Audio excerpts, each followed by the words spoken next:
Welcome to Glowing Success. My name is Heidi and I am your host. This podcast is for beauty entrepreneurs. Join me weekly as we dive into the beauty industry's ins and outs, from business strategies, top-selling services, and taboo topics. I will be interviewing industry leaders with empowering stories and game-changing insights. Let's illuminate your path to success together. Let's jump into this next episode.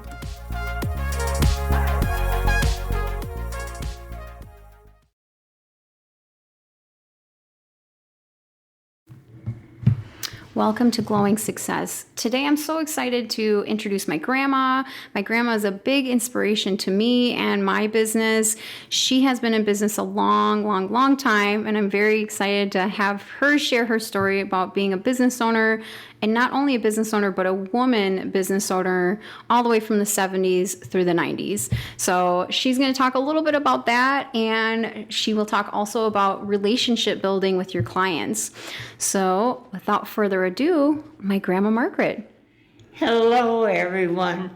I am so honored to have been chosen by my beautiful granddaughter, Heidi, to initiate this new entrepreneurship into this that is so needed. I started my businesses in the 70s, and at that time, women simply did not go out to work, much less start a business. And many of my friends were shocked, especially my male friends, that I would go out to lunch with a male business friend or talk to him, conference with him or anything. Well, I managed to realize that I had a brain, and that somehow or another I should use that brain. Yes. So I did, very successfully. For many years, I worked for other companies, but then I decided to start my own company, and I will just share with you that at the very beginning, I figured out what my strength was, and that was getting to know you, getting to know all about you, as the old song goes. But I had many clients. Then I, over a period from 1970, I didn't retire until I was 81, and I'm 94 years old now. Yes. But the first thing I would ask a new client was something about a vacation. Are you planning a vacation? That seemed to be a very easy trigger question, because it was neither personal, not too personal, and it was not too generic. And usually everybody wants to talk about their vacation. Yep. If they're going on a vacation, or they've been on a vacation, Yep. or they're planning one. So it was an easy step into talking about, of course, from the vacation, I learned about their lives. It was easy for me to just visit with them like a friend, and say, and of course, all of it would lead into my catering services and how I could help them. What are you doing? What is your need? How are you? Are you needing? Do you have meetings? In those days, we didn't have televised meetings, and so everybody needed meetings to be catered breakfast or lunch. I did it all. Yep. I did breakfast, I did lunch, I did dinner. And very many times for 100, over 100, 200 people. But I liked it. I like food. My son Jim and I were very good at it. Jim was an excellent chef, and he learned how to do it. He knew how to do everything. Yep. My husband was an excellent chef as well, and he and my son were really good at what they did. Yeah. I didn't do any of the cooking. I just did the selling Yep. because I liked the people, and I got to know them. I got to know all about them. So we would go from what have you planned a vacation? We'd go from there to where they grew up, where they did this, they did that. But the idea was it's better to know you, to know all about you.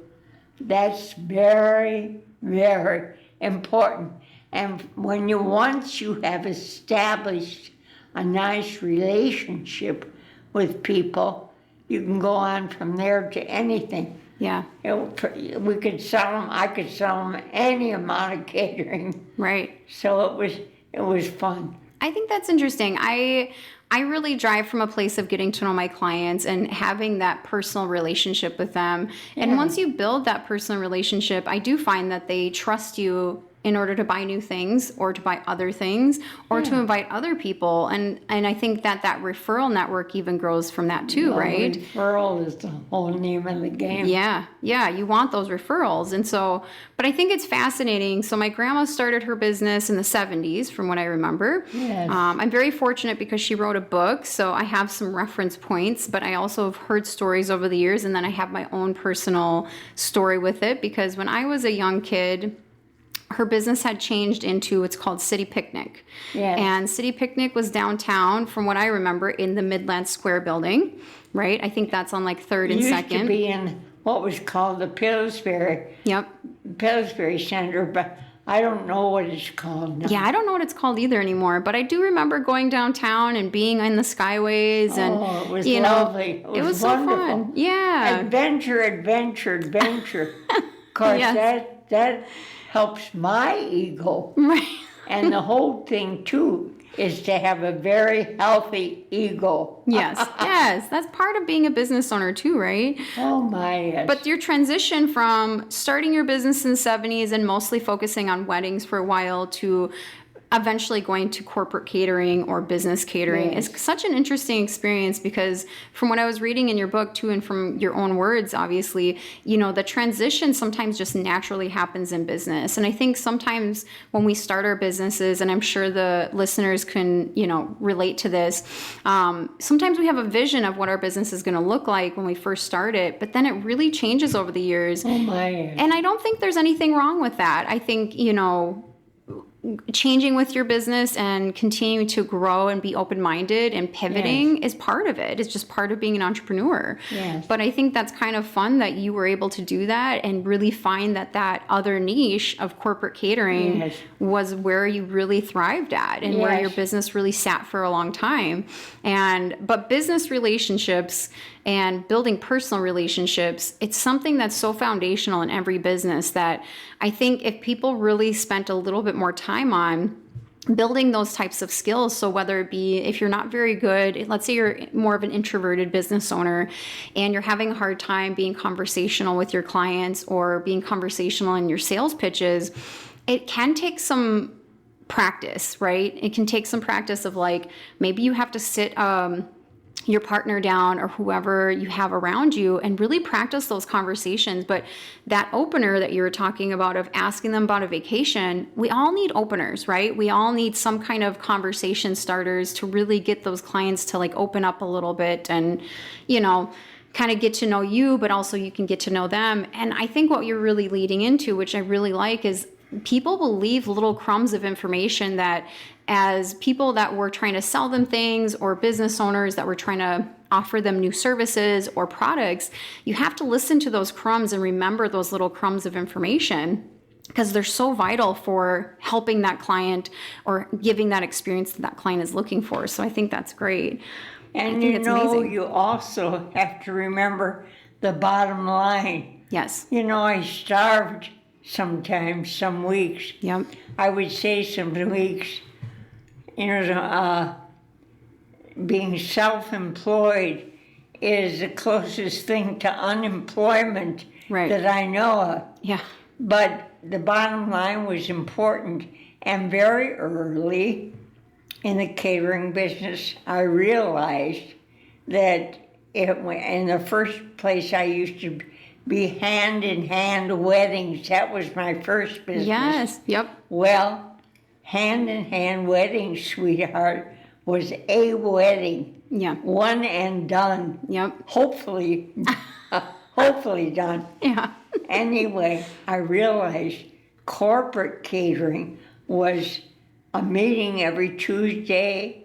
In the old days, the law firms downtown, they would have Tuesday schedule. Well, I would have their lunch. Yep. Their lunch, I would provide their lunch every Tuesday. So, okay, now we have one wedding and you're done. Yep. Versus a corporate client will supply you with business week after week after week. Yeah. So don't be afraid is what I'm trying to say is don't be afraid to change your perspective on what you're offering. Yeah. As far as services are concerned. I agree. You may start out as so-and-so, but you realize that the real cash flow is going to come in a different direction. Yeah, I agree. So go after that direction. Yeah. And also narrowing your niche is great. So like for you narrow down to corporate clients. And so Yes. I think rather than being such a wide range of clients that you can get with catering, you're like, these clients are going to be consistent. These clients are always going to want good service, And I think that's true for the beauty industry. So a lot of my listeners are from the beauty industry, beauty entrepreneurs, and they could be all from all different services, of course. But I do think like sometimes when you're getting out of school, in our profession specifically, there's so many services you can offer, right? And so you kind of get a little bit excited because you're like, oh, I don't know what service is going to be fit for me. So what I always tell people is while you're in school, obviously you have to do a certain quota of things to get licensed and get your hours. But when you're out of school, really start exploring what you're interested in and passionate about, because the more you can narrow down like your top 3 to 5 services, and the more you can narrow down the niche client, the better you can market, the better you can serve those clients, and the more clear picture you're going to have going forward as a business owner. So I think sometimes, and like you said, you have to be open and versatile to maybe what that looks like. So you might have a vision of saying, hey, I want to do lashes when I get out of school. Well, what if lashes just isn't for you and you don't like it and the service itself is boring or you just can't really grasp it? Well, try something else, and you just never know until you try something else. So I think that versatility is great because it helps, Another life lesson I have, of course, these beautiful grandchildren. Both Heidi and her brother, Nathan, are in business. Yep. And the most important thing, and I guess I drill it into Heidi all the time, is make sure that you have a balance in your life. Yes. Okay, there's one thing to make the money, but there's another thing to keep the relationship. Right. She has a beautiful marriage. Right. Thank you, Grandma. Beautiful marriage. Oh. And I had, right from the beginning, I cautioned her, Heidi, make sure you have time for Manuel. Right. The most important thing in this life is your own life. Yes. Your relationship with your own life. I agree. And don't let it go by. Don't start working 7 days a week. Right. 24 hours a day. Right. No. Yeah. You have to have Heidi time. Heidi time. and Heidi and Manuel Right. have to have their own time Yes. together. I agree. And that's really, It's very important. my husband and I had a beautiful marriage, and we were married 55 years. I know. And he passed away far too soon. Yep. But just think, now I can look back at all those memories. Mm-hmm. But think if I had just thrown all that out the window and worked 24/7, I know. what would I have now? Yeah. And it's Now, easy to do. Instead, I have these beautiful grandchildren And I great-grandchildren. had a wonderful marriage. So, Mm-hmm. and I have a lot of great grandchildren. Yes. So here we are. We're having a good time. Yes. And that's the object of the game. Right. To enjoy your life good beside. life. Yeah. You know, one thing I was reading in your book recently, which really was inspiring, is how you were talking about being a woman business owner in the 70s. Not to change the subject entirely, but I think it's kind of one of those things that, you know, on top of you saying like, hey, you have to have better work-life balance, like there's so many things in your life and in business and when you're working that you're going to run into that are going to kind of push you back or push you in a direction. And I think sometimes holding your own and being like, you know, I want to only work 4 days a week. I don't want to work evenings. I don't want to work weekends. I want to dedicate some time to family. There is really something to be said about that, because in my industry specifically, evenings and weekends are a really good way to make money, and it's a good way to build your client base. But I will say, like, it doesn't necessarily always have to look like that. And I think sometimes you feel like when you're going into the beauty industry, you feel like you have to work those hours in order to succeed, in order to just thrive and pay your bills. And it is all about like narrowing down, once again, your services, narrowing down that niche of people. And maybe if you only want to work, so I only work 4 days a week and I don't work after 5 in my service-based business. And I have procured clients over the years that are available during the daytime. So maybe they're business owners, maybe they have flexibility in their schedule because they work from home. It's all different for every client, but I've procured clients over the years that have that schedule so they can come in and work at, you know, I can work on them and during times that I want to actually work as well, because I do want to have more work-life balance. But for many years in my business, I've had my business for 12 years now, and many years in my business, I did work 7 days a week. I worked 12-hour days. To the point where my husband asked me, is this always going to be your schedule? And so speaking of that, like I had that really tough conversation with him years ago. And I was like, you know, I have to set boundaries for myself. And at first I felt like, is this even possible? Am I going to be able to have those hours? Because is this just how this industry is? And I will say, anybody out there that's listening and you're feeling that way, no, it doesn't have to go like that. You can work the hours that you're looking for. You might just, once again, have to be open-minded and versatile with the type of client you're serving or the type of service you're offering. But it is possible to have those hours in that time and that separation of personal and work. And I really feel that you are more refreshed and a more interesting person if you aren't just 24/7 an entrepreneur. Your client wants to hear about your life just as much as they you have to have a life. And you know, that's so true, Grandma, because like when I go back and have, let's say, vacations or just my time off and what I do on the weekends, I have a lot of relationships and a lot of clients that we talk about our lives. So like I'll tell them about my gardening or my house or my animals or buying a new house recently. You know, I tell them about my life, and I think just as much as I want to hear about their life, they want to hear about mine. So that's true. Like you need to have a life outside of work, and it's important to have that happiness and that balance. But it can be difficult, you know, at first, especially if you're starting a business. But I think striving towards it every day is really helpful. Now, Grandma, some listeners are going to be just starting their own business very soon. Obviously, you have given much advice so far, but what is the one thing that you would tell somebody that's just starting a business in today's work environment?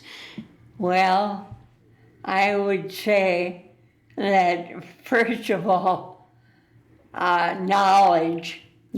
Knowledge of your whatever specialty you're going into.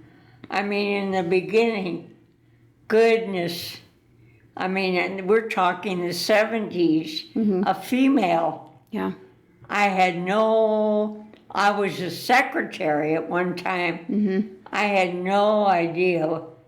And I think that so I had to learn as I grew, not always very successfully. Right. I mean, I had a bankruptcy at one point, and so you have to be very knowledgeable, first of all, of what you are trying, what service you are offering. Yeah.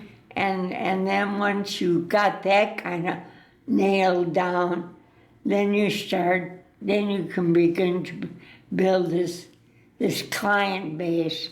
And once you build a client base, another thing I always did with all my clients, I found out what was their birthday. I didn't find out anything personal, nothing personal, just what was their birthday. And every year on their birthday, I would send them a nice, in those days we would bake these beautiful chocolate chunk cookies. And I would have a big chocolate chunk cookie with a candle on it. No. And I would send it to their office. Oh, wow. But you want to do something for someone. Always do something for someone on their birthday. Okay. And then always remember the details of what their last conversation, Yes. if they told you about their vacation. When they get back, woo, wonderful. Awesome. Pick right up where you left off. Yes. How was it? Was it terrible? Did you have bugs?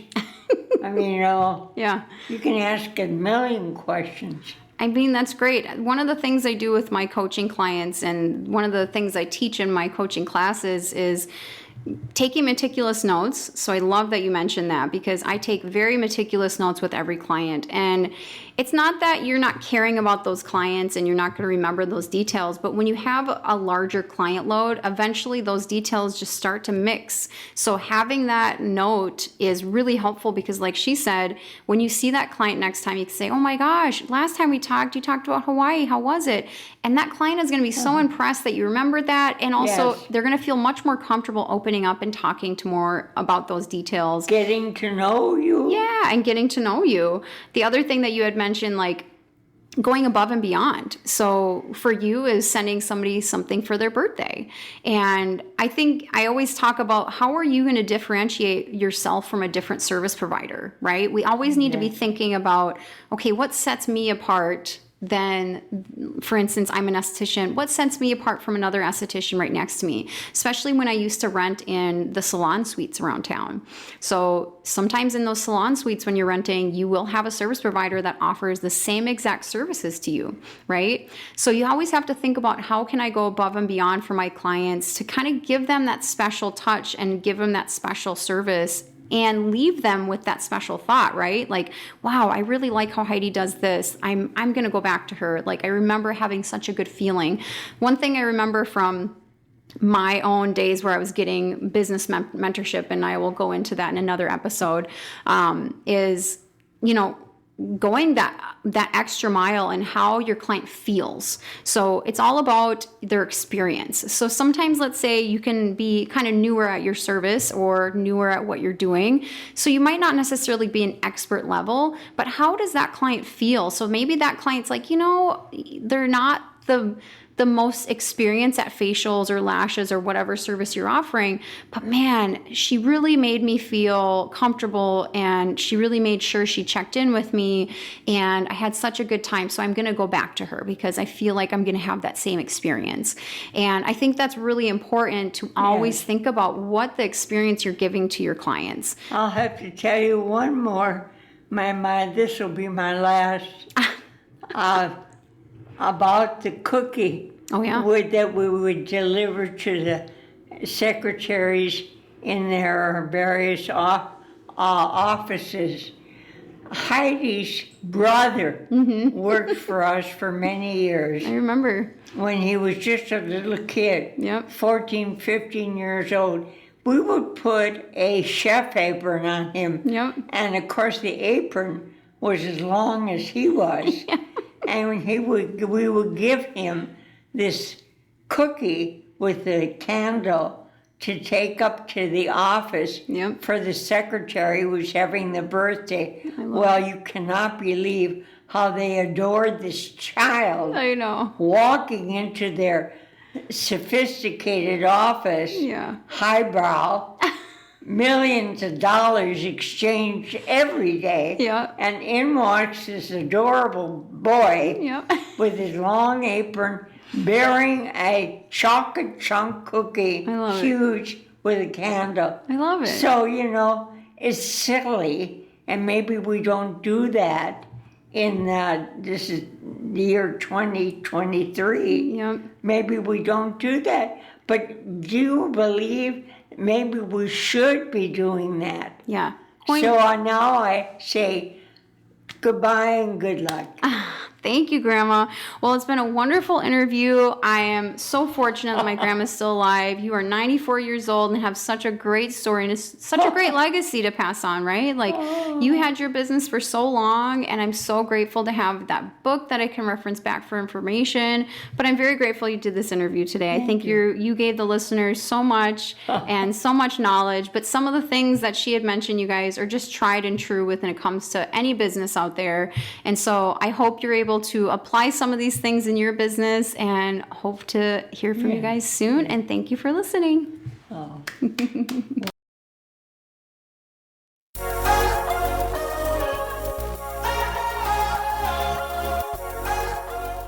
I hope you liked that episode and found something useful or a tip that you can use immediately. If you are wanting more marketing tips, business tips, or anything like that, I have a lot of resources on my website. So I have PDFs that you can download for free. So look in your show notes. There should be a link in the show notes that you can click on, and it'll take you right to my coaching website. And thanks for listening.